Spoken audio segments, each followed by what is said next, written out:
The Easter story is recorded in all four Gospels in the Bible, Matthew, Mark, Luke, and John. They record the Easter story for us. I want to read it for you from Matthew chapter 28.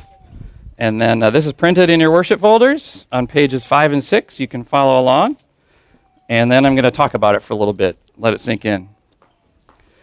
Matthew chapter 28. After the Sabbath, at dawn on the first day of the week, Mary Magdalene and the other Mary went to look at the tomb. There was a violent earthquake, for an angel of the Lord came down from heaven and, going to the tomb, rolled back the stone and sat on it.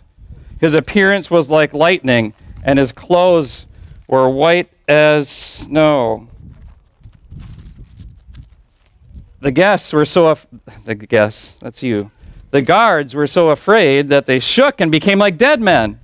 The angel said to the women, "Do not be afraid, for I know that you are looking for Jesus who was crucified. He is not here. He has risen, just as he said. Come and see the place where he lay. Then go quickly and tell his disciples, he has risen from the dead and is going ahead of you into Galilee. There you will see him. Now I have told you." So the women hurried away from the tomb, afraid yet filled with joy, and ran to tell his disciples. Suddenly Jesus met them. "Greetings," he said. They came to him, clasped his feet, and worshipped him. Then Jesus said to them, "Do not be afraid. Go and tell my brothers to go to Galilee. There they will see me." This is God's word. I invite you to follow along more in your worship folder. Keep an eye on that Matthew 28 that I just read. I'm going to refer to that in the sermon this morning. And there's also a couple fill-ins, those blanks there that are very, very important words, and I want you to write them in. Use that nice, bright, Holy Word pen, and you can write them in when I get to them. So this is a big deal here today. This is a huge celebration. We have over 400 chairs ready for a big crowd. We have over 4,000 pieces of candy, 3,998 pieces of candy for our egg hunt. We have over 600 pastries, 476 pastries waiting for you to consume them. Over 50 volunteers were involved. Thousands of people saw our promotions on Facebook as we sent it out. Thousands of people drove by our road signs. Who saw one of these out there? They work. All right, Andrew, they work. Okay. And here's I went to Kohl's and I got a new belt and a new pair of Easter pants.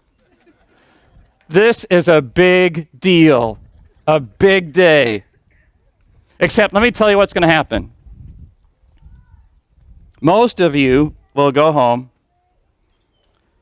Maybe some of you even work this afternoon. Sorry for that. If you don't, you'll relax. Maybe take an afternoon nap. Maybe check in with family, maybe do a little traveling, get back later tonight.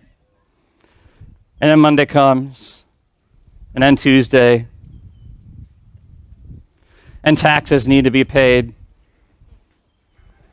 And the boss is still hard to understand and doesn't get you.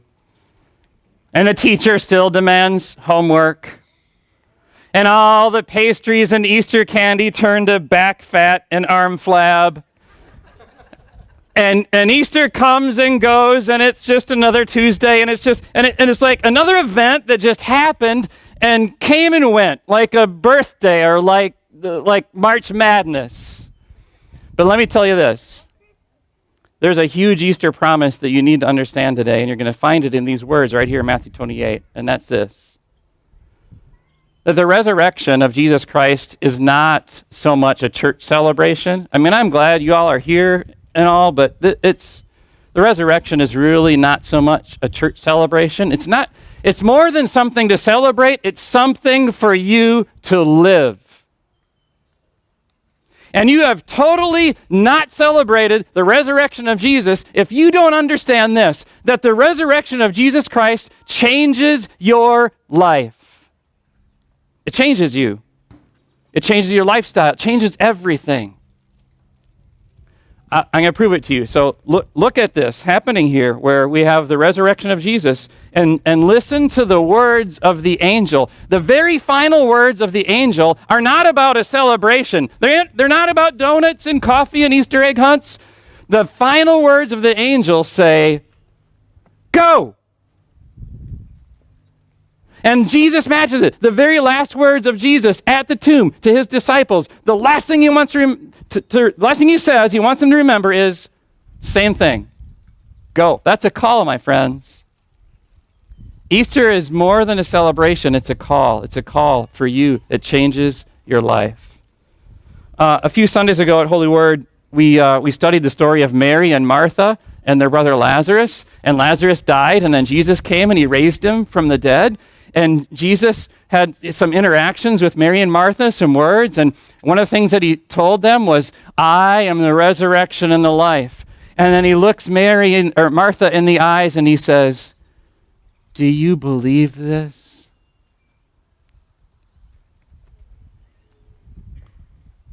Do you believe this? I mean, I love it. You do. Today, it's easy to say we believe this. I think we all do today. But if I were to somehow be able to observe you on Tuesday, would I observe what you're saying, if I could read your mind, what you're thinking, what's in your heart, what you're doing, how you respond to life circumstances? And would I say of you, wow, that there is a person whose life has been changed by the resurrection of Jesus Christ. There is a man who adores his wife because he knows the resurrection of Jesus. There is a teenager who is saving sex for marriage, and she's doing the hard work of connecting with her parents instead of pulling away when all of her friends are pulling away. She's doing the difficult work of staying engaged with her parents because she embraces the empty tomb and the resurrection of Jesus. There is someone who is no longer controlled by alcohol, by what's popping up on the screen, by their impatience and irritability and out of control anger. They're not controlled by it anymore. There's a worker who puts in a hard day's work because that person just knows that Jesus is alive. Would I say that if I were watching you on Tuesday? You know, it's easy to say we believe in the resurrection, but sometimes, folks, that faith just goes away and we don't believe in Jesus being alive, at least in a functional way in our lives, but we hide. Like the disciples did. You know, he had to go find his disciples after he rose from the dead. They were hiding in an upper room. What are you hiding behind? Passivity, maybe? Withdrawing? Maybe aggression. Hiding in a world of sports or workaholism. Hiding in a bottle. You don't need to hide. Not when Jesus is alive and the resurrection changes you. I have some friends who have been changed by the resurrection, and I want to tell you. I want to tell you what that looks like because I think it's important for us to know what that looks like to be changed. They lived in Pflugerville, but they were building a new house in Pflugerville and ready to move in a couple months ago. And it just so happened about that time they were trying to sell one house and kind of make the timing work and get a new house. And he got a new job and was working his way in and landed this out of town project. He was out of town for weeks at a time in West Texas, and at that moment, that's when their house sold and it was time to move into the new one, right when he's on this long-term work project. But he made it home for the weekend to move into the house, and they enjoyed their family. They moved in, and then he went back to West Texas, and that's when the rats moved in. And this is not because they're dirty people or have a dirty. This is a new house, right? It's a new subdivision in Pflugerville, but they're on a green belt. There's a creek behind. They're just, all those new homes are probably invading all the territory that Mom and Dad Rat used to live in. And Rat's not just in the yard and not just in the attic, but, in the bedroom and living room and stuff. And maybe it made it easier for the rats to get around because there were holes in their walls. And, the reason there were holes in the walls, the rats didn't chew them, but the contractors put holes in the walls because they were trying to search for the water leak that they had, having just moved into this house. There was water, not just dripping, streaming.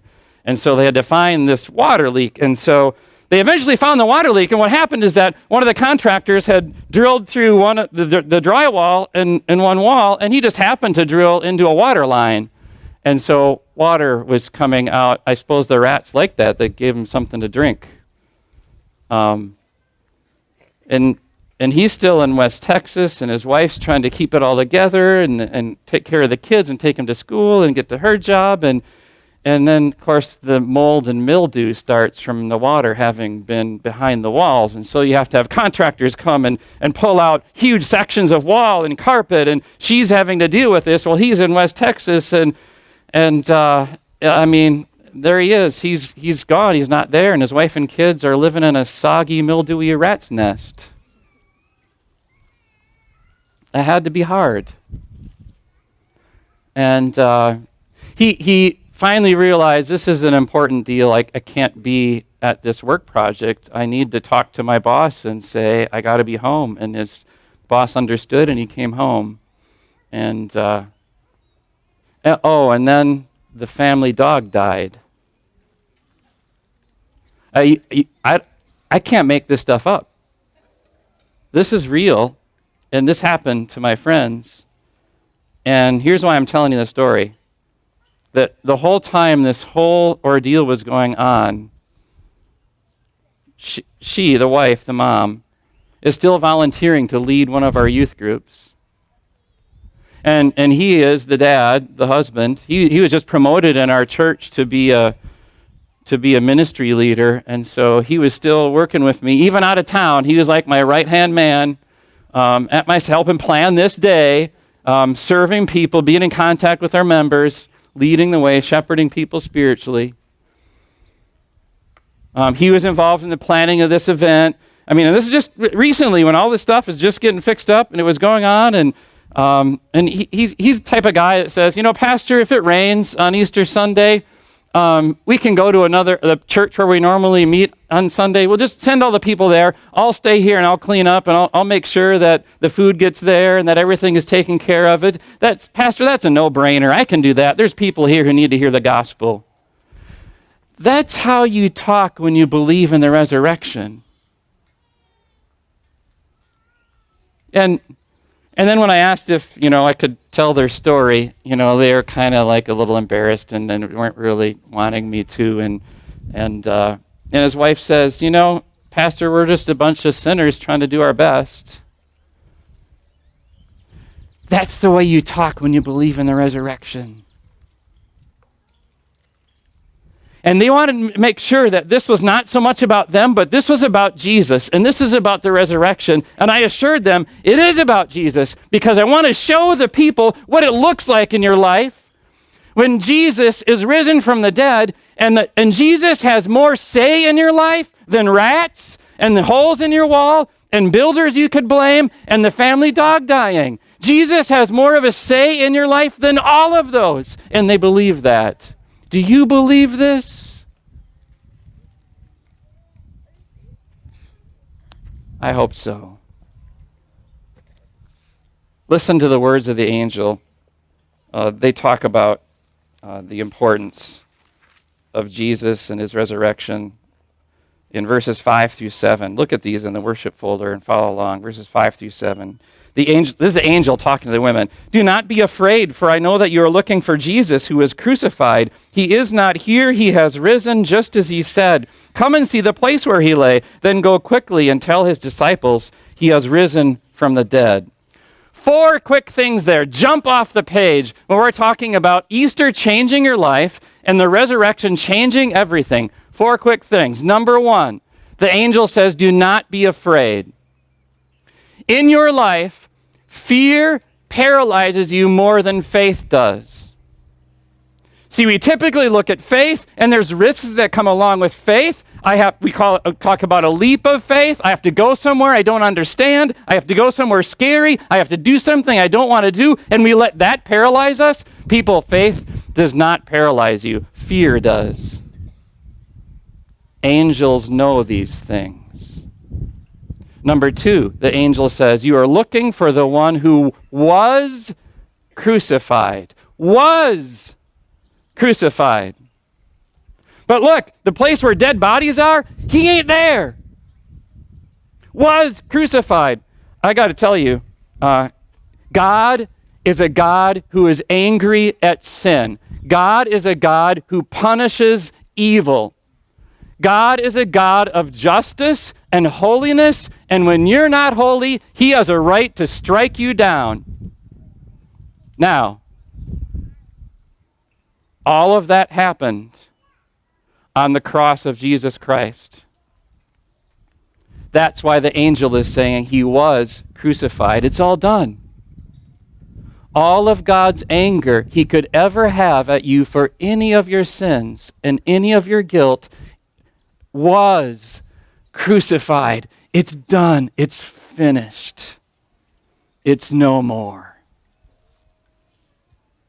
And he is, the angel says, is risen. He is not here. He's risen. What matters now, what is happening now, the angel says, is that Jesus Christ is alive. And the power of Jesus Christ and the grace of Jesus Christ has more to say than your guilt and your sin and your shame. He is risen. He has more to say about you than your past. He has more to say about you than any of your circumstances. They do not define you. The resurrection of Jesus Christ is. He's here. He's alive. And finally, the angels say to the women, go. There's the call. Go. And it says that the women went afraid yet filled with joy. I think that's kind of describing like when you're skydiving for the first time. It's an adventure. You're doing it. You're going to do it, but it's a little scary, but a lot of fun. That describes the women that first Easter. And then Jesus meets them. They clasp his feet. He says again, do not be afraid. Don't let fear is going to paralyze you. Faith will not. And tells them again, just like the angel told them, go live, go serve, go pray, go love, go believe, Jesus says. And the women go do what I'm calling you to do, he says. The resurrection changes everything. Do you believe this? I think there's a few people here today who are going to say this. You know, Pastor Darren, I don't know if I believe that. I'm going to be honest and say that I don't know if I have that kind of hope and that kind of confidence and that kind of willingness for my life to be filtered by the resurrection of Jesus. Here's what I would say to you. Okay. But guess what? It's not your job to change, and it's not your job to believe. It's Jesus' job. It's Jesus' job to change you and to give you hope and to give you something you can believe in. And guess what? Jesus did his job. He rose from the dead. He did it all. And he wants you to change. He's willing to help you, and he believes in you. Yeah, he's done all the hard work. And so now it's yours. The resurrection, it's all yours. He gives it to you. Remember that moment when you learned to ride a bike for the first time? This bicycle right here belongs to Felipe. Felipe is a boy in our church. He's a foster boy. He lives in the home of one of our pastors on staff. They're just a loving, caring family. And spends some time with some other families here. in Holy Word, Pflugerville, and he's a neat little boy. He learned to ride this bike a couple months ago, and I saw a video of it as he learned to ride this bike. Remember when you learned to ride a bike? You know, you got the training wheels off, mom or dad are pushing you slowly, and maybe you took a digger or two, but you finally succeeded, and the big grin on your face, and maybe a couple scraped elbows and scraped knees. But man, once you got up and you were riding that bike, and maybe you tipped over once, what did you do? You get back on that bicycle. Why? 2 reasons. Number 1, you don't really believe that you actually did it. You just have to try it again and see if it can happen, and it does. And number 2, fear gives way to freedom. Folks, that's life change. The resurrection of Jesus Christ is now. And Jesus has all power over all sin, over all shame, over all of your circumstances. The resurrection filters everything about you and your life, and it gives you an identity that is new, that circumstances don't define you, but Jesus does. Do you believe this? Say yes. Yes. Do you believe this? Yes. Christ is risen. He is risen indeed. Hallelujah. We're going to collect our connection cards now. So we